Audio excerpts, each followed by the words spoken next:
the things that we have done on classical mechanics. So, what we have studied in the last lecture in the classical mechanics, we have seen the constraints and the types of constraint. What is a constraint? It is nothing but a geometric restriction on the motion of particle, or it's called a limitations. Okay. There are actually four type of a constraint, that is holonomic, non-holonomic, rheonomic and scleronomic. What is holonomic constraint? That means if the equations, that is if constraint equation can be written in the form of a equation, then it is called a holonomic constraint. And if the constraints equation are not able to write down in the form of equation, it is either less than or greater than. So at that time, we can say that it is a non-holonomic constraint. Next, we have seen scleronomic constraint. That means if the constraint equation does not involve a time t, then it is a scleronomic. And if constraint equation involve the time t, then it is called a rheonomic constraint. After that, I have told you that this is a very important point, that is degrees of freedom. Okay, what is degrees of freedom? It is nothing but number of degrees of freedom is the least possible number of linearly independent coordinate which are used to describe the motion of a system of particles by taking into account of a constraint. That means after considering the constraint, we have to find out the number of linearly independent coordinate which are used to describe the motion of a system. Okay. So here, if a particle is freely moving in the 2D plane, so how many coordinate we require? That means if you have done in your 10th standard or something there, 8th, 9th, 10th, you have plotted a point on the graph paper. So what you have done, if your teacher have told you that plot a point 1, 2, what you have done? So you have to just plot a point 1, 2, right? So there is no restriction on that point. So it will have a 2 degrees of freedom, right? So two coordinates are required. That means two coordinates are required to specify the position of that particle, right? In the very similar way, if a particle is moving in the 3D space, so how many coordinates we require are the 3 coordinates are required to specify the motion of a particle in a 3D space, right? And in the very similar way, for a system of n particle, instead of having a single particle, if we have a system of n particle, so n particle related with all the 3 coordinate. First particle with say coordinate x1, x2, x3, right? Second coordinate with the second particle with the coordinate x2, x2, y2 and z2. Third particle with the coordinate x3, y3 and z3. So combining all those, we can say there are 3n number of degrees of freedom. 3 into n degrees of freedom. Okay. So if we can say, if in general, if n particles are moving, but they are related to some equation, right? They are related to some equation. Means what? If suppose we have been provided that if there are 100 particles in a room or in a container, but they are related to some equation. That means the distance between some specified particle is fixed out. If you are saying that the distance between some specified particles are fixed out, then what are those relations we can say? That is, if n particles are moving in the space involving with L holonomic constraint, then degrees of freedom is given by. So how we are going to say what is the degrees of freedom is 3n minus L. Okay, because why we can say this is 3n minus L? Initially we have told that if we are having n particle, then we can say 3n degrees of freedom. But now we are saying it is 3n minus L. Why this is so? Because whatever the 3n coordinates we are getting are not linearly independent, because they are related by some equation. What are those equations? There are L number of equations, right? We can say that is, suppose 100 particles are there. So what will be the coordinates? 3 into 100, that is 300. But if we can say they are related by some equation, okay. But if we are saying that suppose they are related by say 50 equations, okay. If I am saying that they are related by some 50 equation, so what will be the resultant linearly independent coordinates? 300 minus 50, that will be nothing but 250 linearly independent coordinate. That will describe you the number of degrees of freedom. So how many number of degrees of freedom will be there for n particles? They are related with L equations.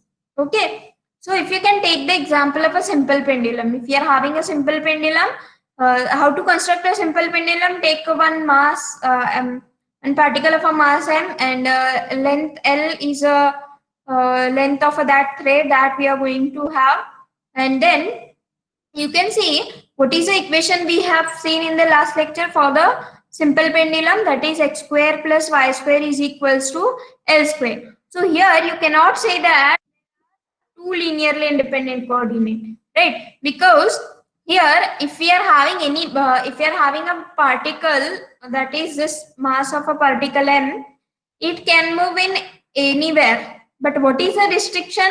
What is the restriction on the motion of this particle? That is, it is fixed with this, okay, whatever the fixed point we have here. So with the help of that, we can write this equation x square plus y square is equal to L square. So position of a particle can be described by a two coordinate x and y, but they are related by equation. What is that related equation? X square plus y square is equal to L square. So this is a small example considering n particle with 3n coordinate L equation. So instead of having L equation, we are saying that only one equation. Okay, so we are having two coordinate, that means x and y will describe the position of a particle at any point in the simple pendulum, but they are related by one equation. So two coordinate minus one equation will give you one. What is that one? One is a degrees of freedom for the simple pendulum. Okay, so in short, we are just finding the least possible number of linearly independent coordinates, right? Have you understood? Yes, ma'am. Okay. So initially we have n particle there, and in the space, as in they are in the space, so we have 3n degrees of freedom. But afterward it is said that they are related by L equation. If by L equation, obviously we can say that they are not linearly independent. So hence subtracting them, we can get the 3n minus L will be the nothing but linearly independent. Okay, so let us go for the next one that we have seen, definition of generalized coordinate. Whatever the number of degrees of freedom we have taken, वो number की जगह हमको सिर्फ generalized coordinate पे concentrate करना है, right? So just like in the example of a simple pendulum, what we have seen is there are two Cartesian coordinate x and y, but they are related by one equation. Two Cartesian coordinate minus one equation equals to 1 degrees of freedom. Now we have to find out what is that one. Okay, जो coordinate हमको मिल रहा है, जो हम कह रहे हैं कि that we are saying that one is a degrees of freedom. What is that one, right? What will be that one? It is either x, y, or the angle, or anything else that we are going to find. Okay, the set of linearly independent coordinate qj, we are going to name it as qj, just like we have named our Cartesian coordinate, right? We are knowing Cartesian coordinate, polar coordinate, everyone, I hope. Yes, ma'am. So Cartesian coordinate, how we are going to name them is xi, yi, zi. So instead of naming them in the form of xi, yi, zi, now we have a generalized coordinate that are renamed as qj, right? The set of linearly independent coordinate, we can say it is qj, which are used to describe the configuration of processing by taking into account of a constraint. Okay, here also we have to consider the constraint, and then we have to find out the number of linearly independent coordinate, or rather we can say it is set of linearly independent coordinate. So what is degrees of freedom? It is simply number. And what is generalized coordinate? Whatever the number we are getting there, that set is nothing but the linearly independent coordinate. Okay, just like suppose someone say that a group of 4 element, okay, that is nothing but the 4 is a number of degrees of freedom. And how we are going to find out the what are the elements? What are the elements means what? They are generalized coordinate. Have you understood? So generalized coordinate means what? They are nothing but the set of linearly independent coordinate, and the number of set of linearly independent coordinate will give you the degrees of freedom. Okay, So here also the same thing is given, 3n dependent coordinate, they are related by L equation. So we can say 3n minus L are the linearly independent coordinate, right? Now here, what is the thing? We have renamed them as a generalized coordinate. It is written as q1, q2 up to qn. So you can see here this small n is equals to 3n minus L.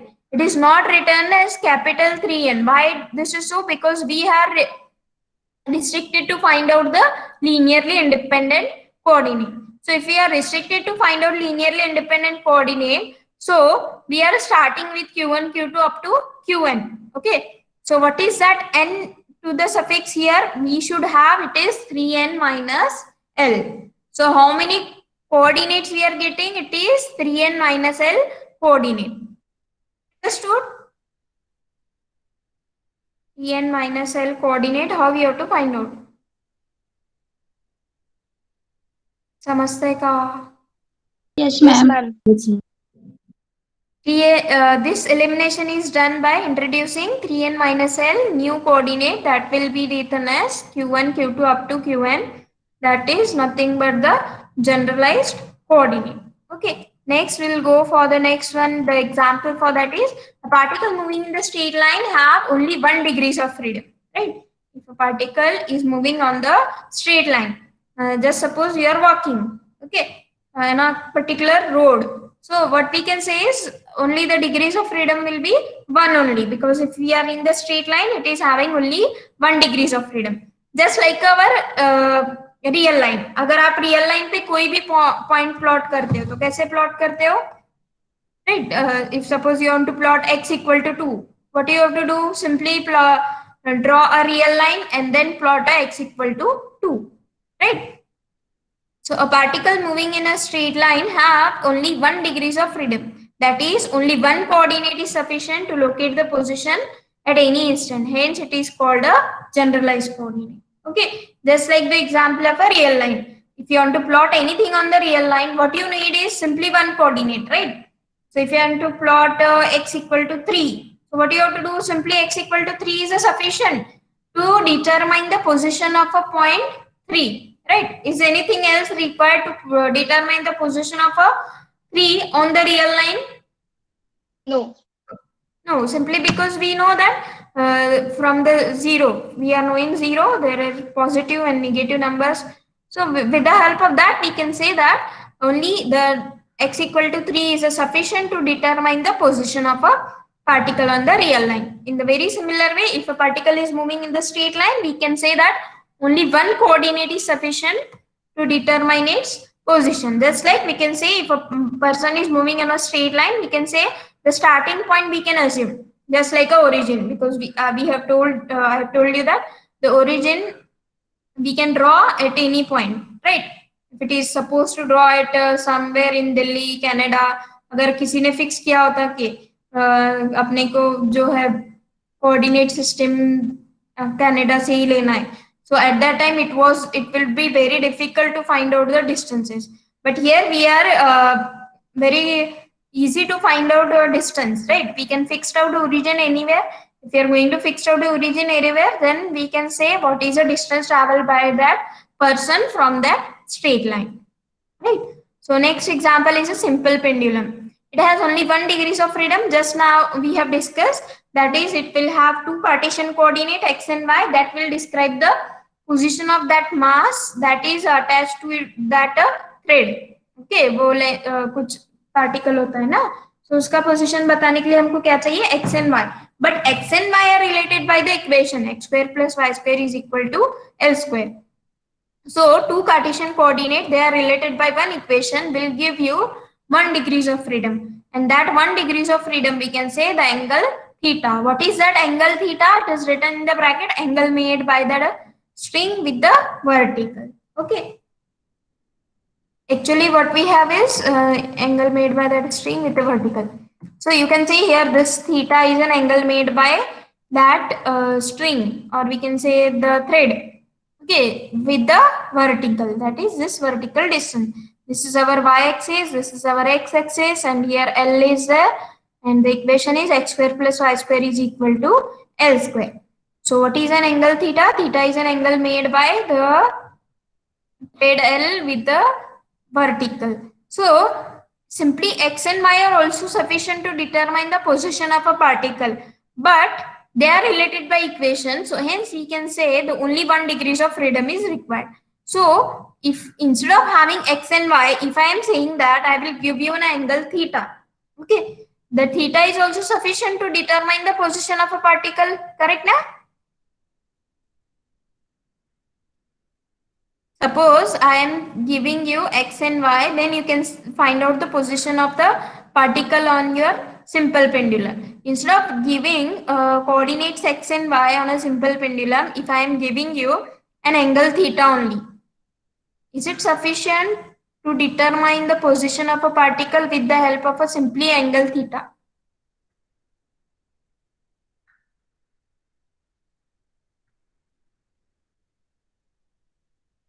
Yes, ma'am. Huh. How you are going to find out? Simply we have to plot that angle, na? Theta with the vertical. After finding an angle theta with the vertical, you can say what is particle on the simple pendulum. Okay.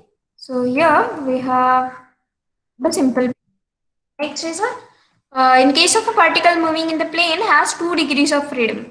They can say it is x and y or r and theta, just like Cartesian and the polar coordinate, right? If it is moving freely on the plane, but we are not having any restriction on that particle.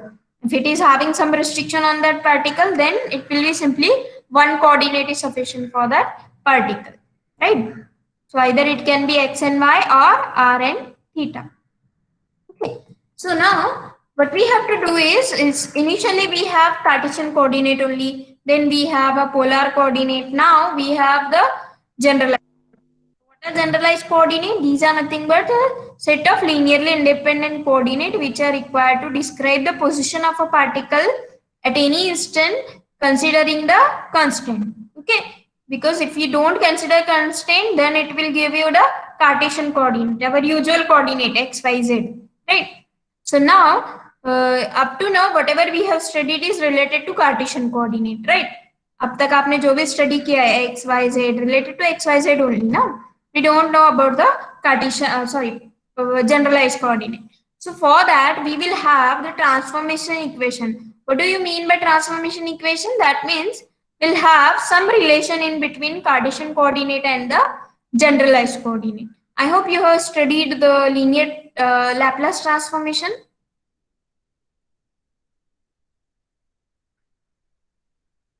Yes, ma'am. Okay. If you have studied Laplace transformation, I think you have studied linear transformation also. Yes, ma'am. Okay. So, can anyone from you tell me the meaning of a transformation? Or rather, you can say if what you have done in Laplace transformation. Laplace ने क्या किया था ऐसा transformation या फिर linear transformation में क्या transformation होता है क्या प्रॉपर्टीज है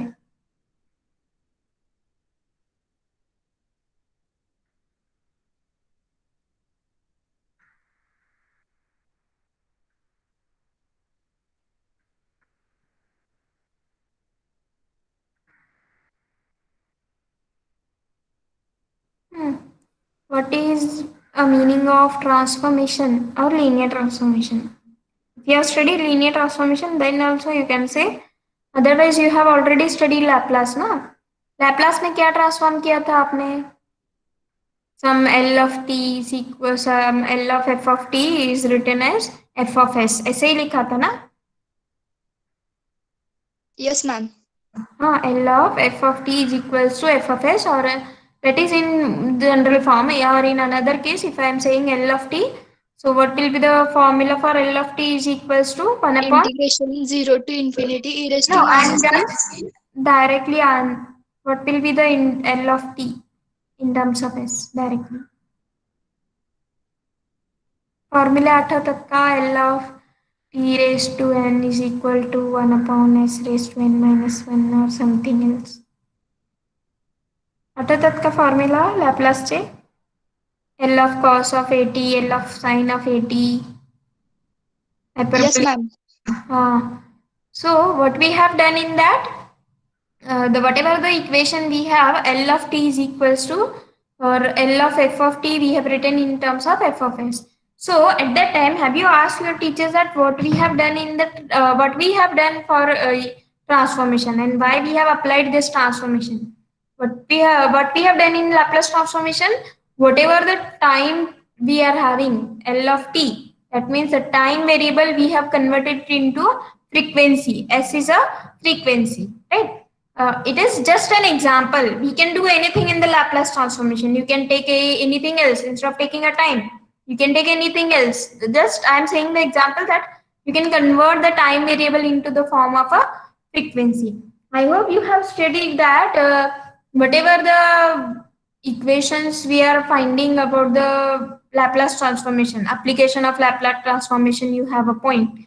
So at that time, in the applications of Laplace transformation, you have studied that whatever the electronic gadgets we are having, those who are having the subject of electronics or physics, at that time you have, I hope you have come to that practical session of physics or electronics.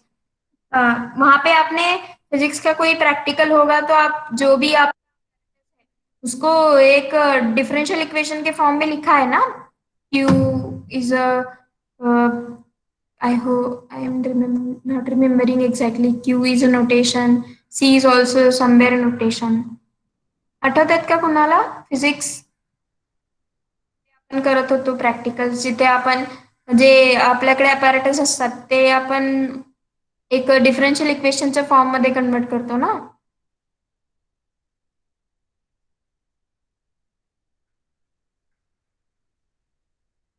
Physics होता ना तुमचा BSc मध्ये? Yes, ma'am. हा, तर आठवतात का कधी आपण असं प्रॅक्टिकल सेशन मध्ये एक कोई भी एक फिजिक्स का प्रैक्टिकल है ना, उसमें फिजिक्स में भी अपना इलेक्ट्रॉनिक्स का एक पार्ट है, वहां पे एक आपको सर्किट दिया जाता है, right? We are having one circuit, with the help of that circuit we are having some Q charges रहता, I capital I small Q, with the help of those capital I small q c, with the help of that we are going to construct one differential equation, and that differential equation can be solvable by using Laplace transformations, right? So we can say it can be applied anywhere. That means whatever the, if we are needed for something, why we need a transformation, why Laplace has done this type of a transformation, उसको कुछ तो need होगा ना कि that he want to convert something to something else, right? So transformations are needed because sometimes it is not possible always to go through the given thing, right?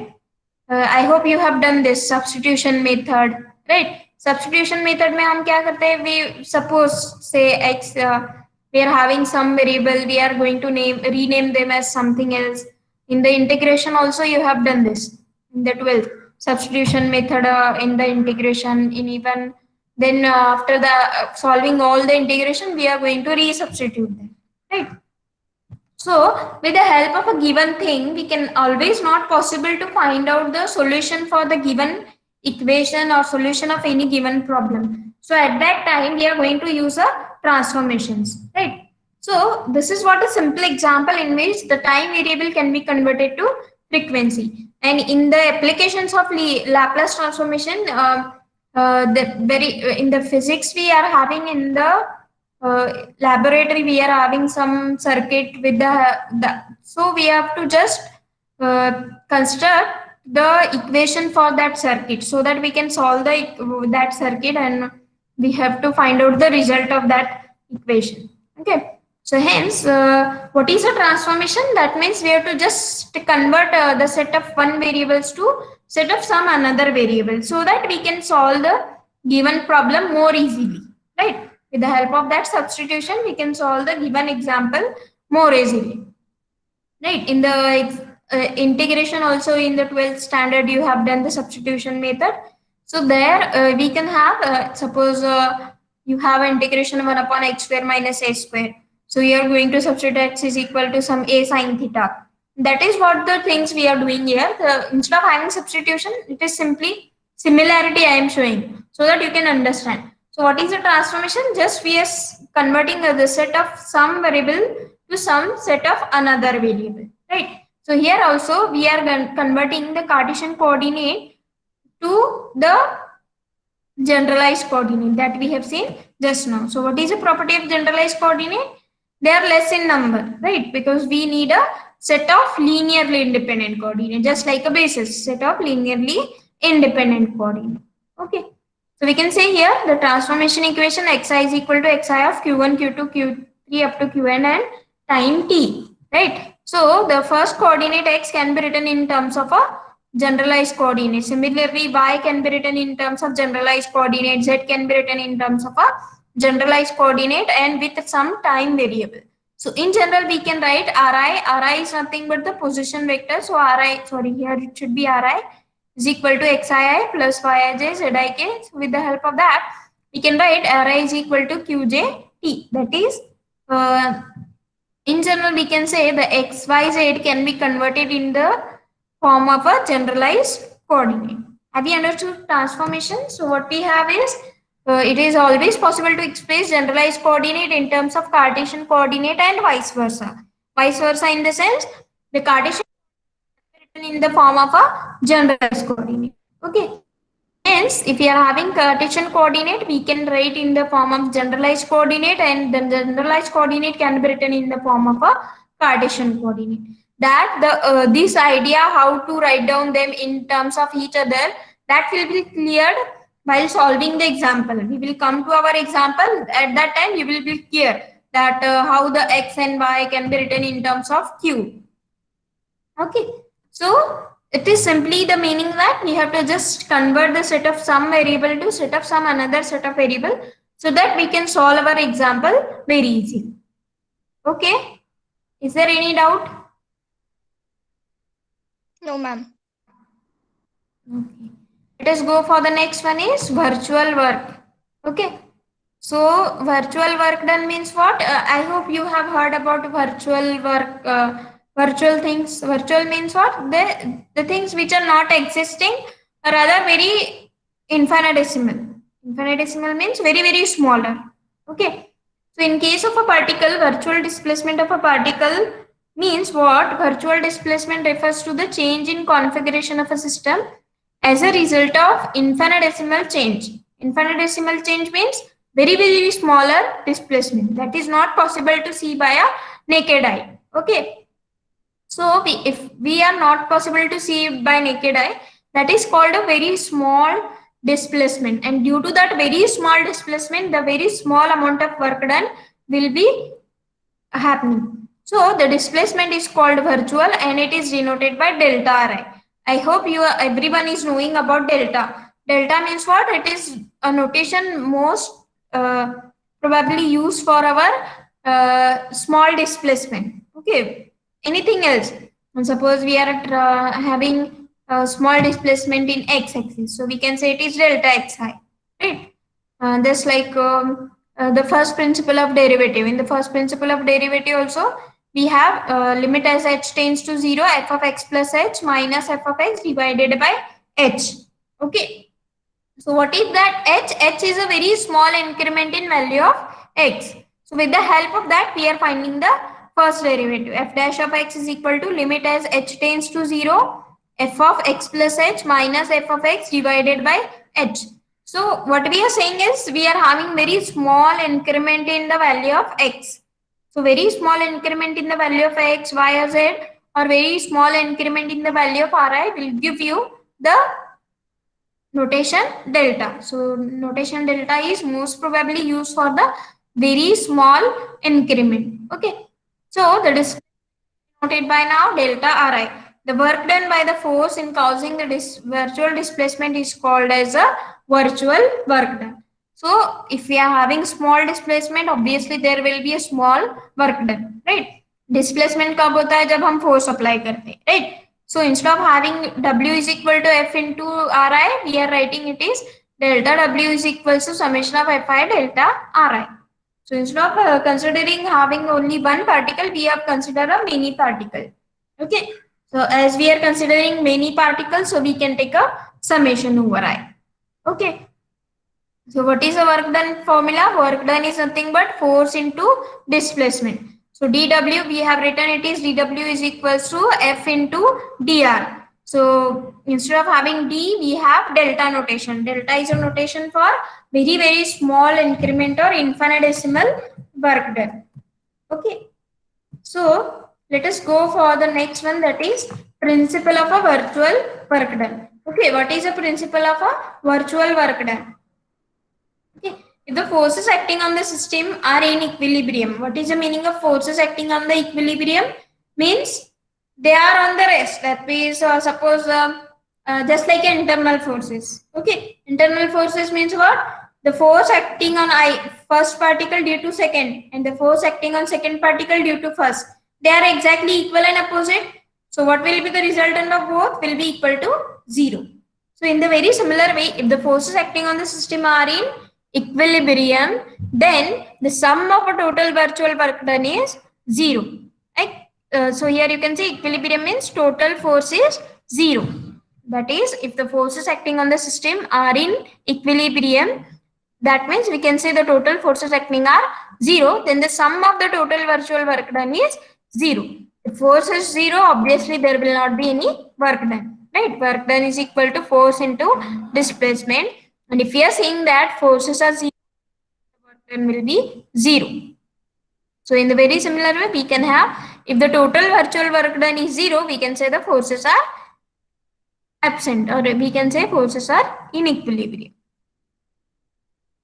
So what is the principle of virtual work done? It is nothing but summation over I, Fi delta Ri is 0. If F is 0, obviously the work done is 0. So let us go for the next point, that is D'Alembert's principle. What is a D'Alembert's principle? It says that sum of a virtual work done by the forces acquired due to the virtual displacement delta Ri is always 0. Why it is 0? Because it is not possible to see by a naked eye. Right? Very smaller displacement. Just like we can say, if 0 is a origin in our real line, and if I am saying that 0.000001, what you can say? This, whatever the point we have, 0.0001, it is very nearer to 0. We can say it is tending to 0. That is, that point is tending to 0. That is very smaller displacement. That is not possible to see by a naked eye. So hence, we know that the principle of virtual work done, if the forces are in equilibrium, then sum of the virtual work done by the forces acquiring due to the virtual displacement delta Ri is always 0. So with the help of this principle, the D'Alembert has a new principle. What is that? D'Alembert has given the principle. So this, whatever the statement we are having, the above statement we have studied just now, principle of a virtual work done. What is the meaning of principle virtual work done? If forces are in equilibrium, the work done is 0. If work done is 0, then forces are in equilibrium. Okay. So with the help of that, we can say this will be possible only if in true, this statement is true in statics. Static means what? At rest. अगर सभी चीजें rest पे है तो obviously force नहीं होगा, force नहीं है तो ऑब्वियसली वर्क डन नहीं है. So whatever the statement we have seen about the virtual work done, it is true in a rest position, statics.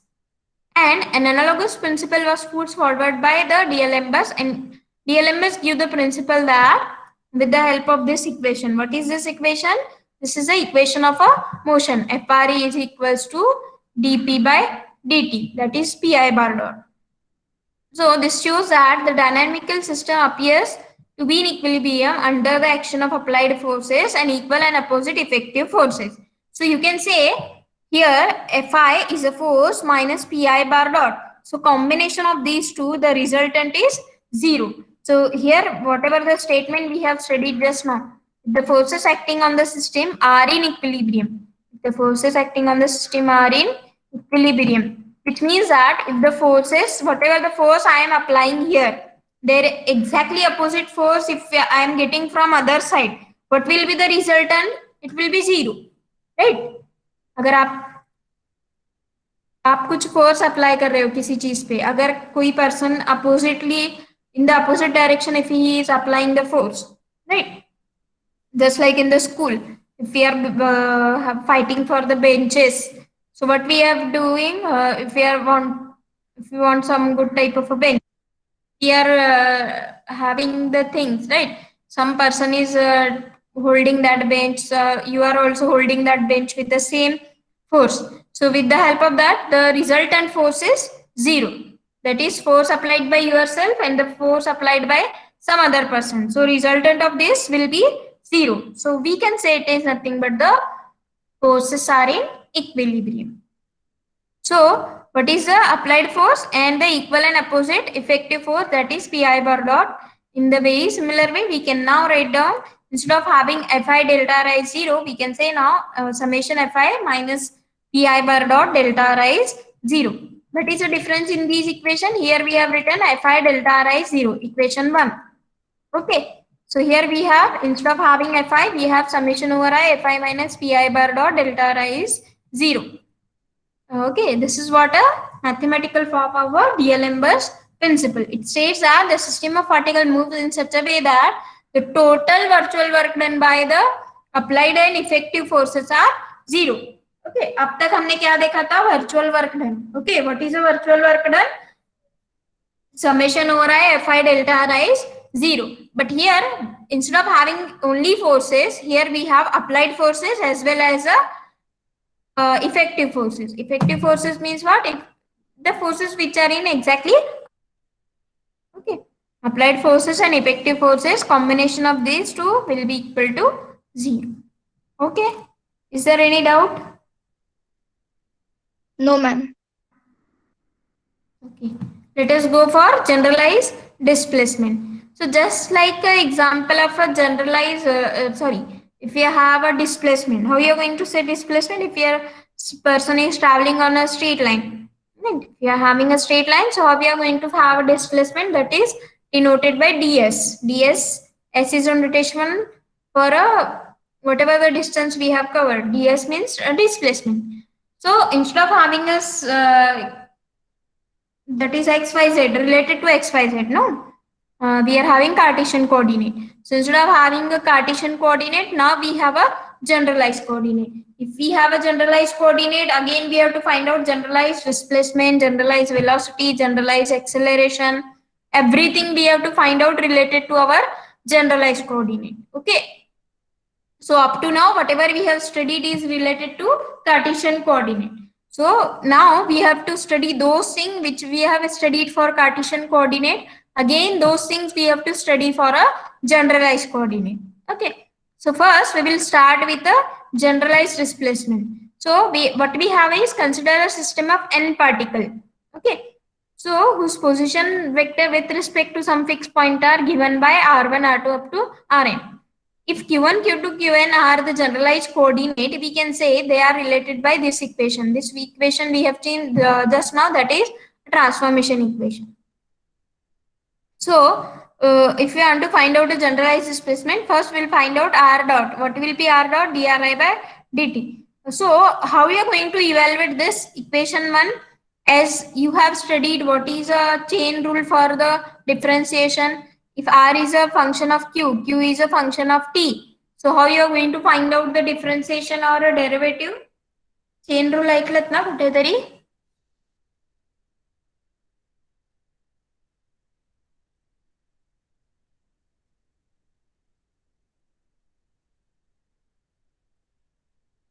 Partial derivative. Have you heard of partial derivative? Yes, ma'am. Chain rule पण ऐकलं असेल ना कुठेतरी. Suppose f, Yes, ma'am. we are having some function u. U is equal to f of x, y, z, we are saying. Or we can say u is equal to some f of t and q. And where t is a function of x. So at that time, here ri is a function of q, q is a function of t. So at that time, we are using a chain rule for the derivative. That is summation over I or summation over j. As I is already used, we can have another variable, another parameter, summation over j dou ri by dou qj dqj by dt. Okay, First you have to differentiate Ri with respect to Qj, Qj with respect to T. Plus next term what we have is dou Ri by dou T. That is the last term here we have. So this is with respect to summation. That means first we have to differentiate Q1 with respect to, that is Ri with respect to Q1, Q1 with respect to T, Ri with respect to Q2, Q2 with respect to T, Ri with respect to Q3, then Q3 with respect to T, and then finally Ri with respect to Q1, Qn with respect to T. So you can have this Qj dot means what? A dot is a notation for a derivative with respect to T. Okay, so from equation 1 we can have delta Ri. Now instead of having dRi we have delta Ri, that is smaller displacement. So here also instead of having Qj dot we can write now here delta Qj. Whatever the equation we have written for a total derivative, the same equation we have to write down for the delta notations. So whatever we have Qj dot here, that we have to write down delta Qj, and here also delta T. So what is delta Ri? It is virtual displacement, and delta T is 0. So from the equation number 3 we can have why delta T is 0, because अगर displacement ही नहीं है तो time में कुछ change ही नहीं होगा, right? If we are not having a displacement, virtual displacement है तो obviously there will not be any change in time. If there is no change in time, what will be the equation 3? Only one term remaining, that is summation over j dou Ri by dou Qj delta Qj. What is delta Qj? Now we are getting it as generalized displacement. Okay, and Qj dot is nothing but generalized velocity. So whatever we have studied for Cartesian coordinate, velocity, displacement, acceleration, linear momentum, angular momentum, those things now we have to study for a general. So delta Qj we are now getting it as a generalized displacement, and Qj dot is a generalized velocity. Okay, so in the very similar way we can have generalized force also. So what will be the generalized force? So here you can have what we have generalized forces. If a force is acting on the system of particle with the position vector say Ri and Qj are the generalized coordinate, then we can have the formula for the delta W, that is virtual work done, is nothing but summation over I Fi delta Ri. So what is delta Ri? Virtual displacement. What is delta W? It is virtual work done. Okay, so this delta Ri just now we have found. What is a delta Ri? We have found is dou Ri by dou Qj delta Qj. The second term addition यहाँ पे कुछ था, वो delta T 0 हो गया था, equation 3 from the last, and hence now we can have the value of this delta Ri. Equation 1 में हमें delta Ri की value put up करना है, right? So Fi we have to keep it outside, and whatever in the bracket we are getting, after that we have to just write down the equation for work done. अभी हम delta आई के form में लिख रहे थे अभी तक. Ri is related to only Cartesian coordinate, but now we are restricted to our generalized coordinate. So whatever the equation 1 we have written, delta W is equal to Fi delta Ri. So instead of having this delta Ri, now we have to replace the delta Ri by delta Qj, and then we are getting it is a generalized force. Okay. So here what we have done is we have just substituted the value of equation 2 that we have obtained just now from the last derivation. Okay, अभी हमने जो delta Ri निकाला था ना equation 3 में, equation 3 का second term 0 होता है, right? So with the help of that we have found the delta Ri, and hence we can find out equation 2 in equation 1, and then summation over Ij we can take common Fi, and whatever the term we are getting, this term we have, and then whatever the term we are getting here, we have to keep delta Qj outside, because what is our aim? We have to write down the equation in terms of a generalized coordinate. Okay, so delta Qj is generalized displacement. Just now we have found in the last generalized displacement, we have written here delta Qj is called a generalized displacement. Okay, so if delta Qj is a generalized displacement, so here we have to write down this work done in terms of a generalized displacement. So whatever the term here I am getting, it will be the force, right? Because here also we can see here delta W is equal to summation over I Fi delta Ri. Delta Ri क्या है आपका? Displacement. Displacement. Right? So if instead of having delta आ रहा है, we have delta QJ, जो भी remaining term यहाँ पे बचेगा आपका, ओके, डेल्टा क्यूजे को छोड़ के जो भी बचेगा आपका वो क्या होगा, generalised Force. okay, so here we can get generalized force. Okay, is there any doubt for any student? Have a habit to speak in the lectures if you are having any type of a doubt.